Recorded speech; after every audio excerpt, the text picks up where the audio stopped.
नमस्कार, स्वागत आहे तुमचं आपल्या डिलिशियस कट्टा या मराठी चॅनलवर। आज आपण मूग डाळीमध्ये एक खास पदार्थ वापरून छान वरून कुरकुरीत आणि आतून छान सॉफ्ट, जाळीदार आणि हलके असे अप्पे करणार आहोत। हे अप्पे दिवसभर जरी ठेवलात तरी अगदी मऊसूत राहतात, चवीला खूपच सुंदर लागतात, अगदी पौष्टिक असे आहेत आणि त्यासोबत आपण एक अगदी साधी सोपी अशी चटणी करणार आहोत। चटणी ही अतिशय सुंदर आहे। तर ही रेसिपी तुम्हीही नक्की ट्राय करून बघा। माझी रेसिपी जर आवडली तर एक लाईक नक्की करा। तर चला हे अप्पे कसे करायचे ते आता बघूया। आता इथे मी 1 कप पिवळी मुगाची डाळ रात्रभर भिजत घातली होती। आता मला सकाळी करायचं होतं म्हणून मी रात्री भिजत घातली। तुम्हाला जर दिवसा करायचं असेल तर एक 4 तास भिजवलात तरी चालणार आहे। आता काय करूया, ह्या डाळीच्या वरचं पाणी काढून घेऊया। आता डाळीतलं पाणी बाजूला काढून ठेवले। आता ही डाळ एका मिक्सरच्या भांड्यात घालायची। आपल्याला याला एकदम बारीक वाटायचं आहे। वाटताना गरज वाटली तर थोडंसं पाणी घालायचं आणि याला एकदम बारीक असं आपल्याला वाटून घ्यायचं आहे।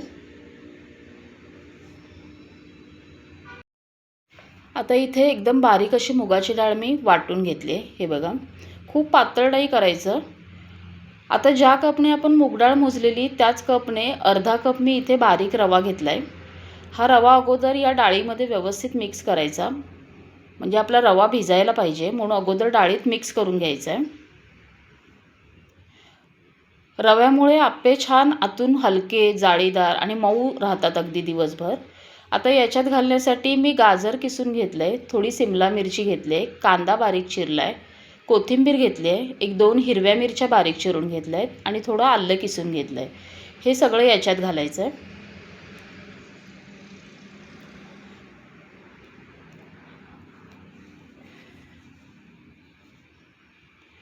आता याच्यात आपल्याला चवीप्रमाणे मीठ घालून घ्यायचं आहे आणि आता इथे मी थोडे चिली फ्लेक्स घालते। तुम्हाला जर सगळी हिरवी मिरची वापरायची असेल तर सगळी हिरवी मिरची वापरा किंवा थोडी हिरवी मिरची, थोडे चिली फ्लेक्स किंवा लाल तिखट असं देखील घालू शकता।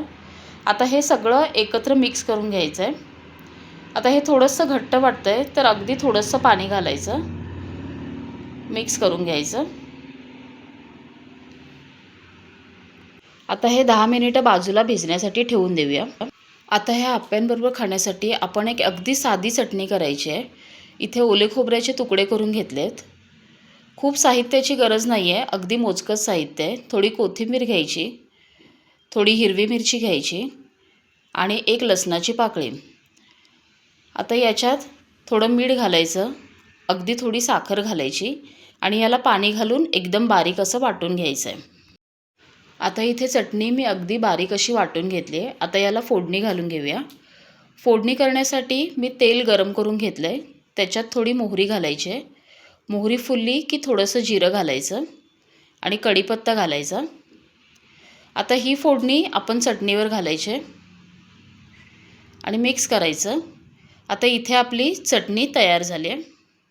आता हे मिश्रण व्यवस्थित भिजलं आहे। आपण 10 मिनिटं बाजूला ठेवलं होतं। हे बघा, असं करायचं आहे, खूप पातळ नाही आणि खूप घट्टही नाही।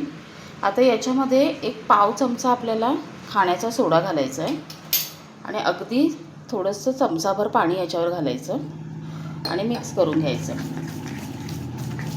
आता इथे हे आपलं अप्प्यांसाठी पीठ तयार झालं आहे। आता याचे लगेच आपण अप्पे करायला सुरुवात करूया।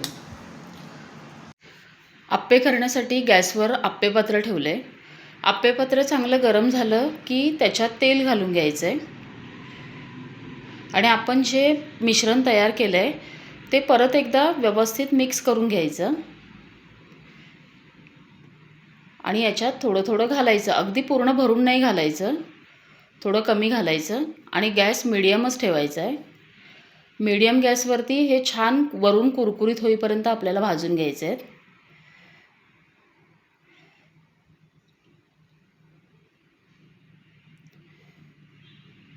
आता याच्यावर झाकण ठेवायचं आणि 1 मिनिटभरसाठी याला एक साईड भाजून घेऊया।